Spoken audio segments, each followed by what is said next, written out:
In the spring of 1776, colonial newspapers brimmed with hope and defiance on the eve of independence. French sympathy ran deep. From generals to merchants, the common toast was the independence of America. The French observed that France could supply far more arms and ammunition to the Patriots if the Americans took the decisive action of declaring independence from England.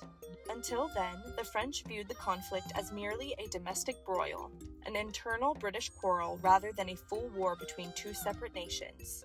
Declaring independence would transform the fight into an international struggle, giving France a stronger political and strategic reason to provide open, large-scale support against their longtime enemy.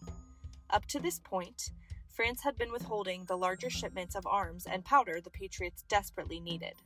Closer to home, North Carolina's Committee of Safety ordered Colonel Richard Caswell and the New Bern Minutemen to march at once to Brunswick and join provincial forces confronting General Henry Clinton's fleet, which had newly arrived on Cape Fear.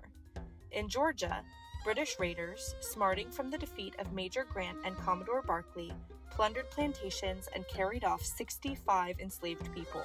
Governor Sir James Wright fled aboard the Scarborough, effectively abdicating.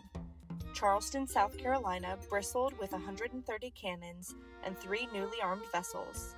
And in New York, voters chose fresh delegates to the provincial Congress, among them the rising patriot John Jay.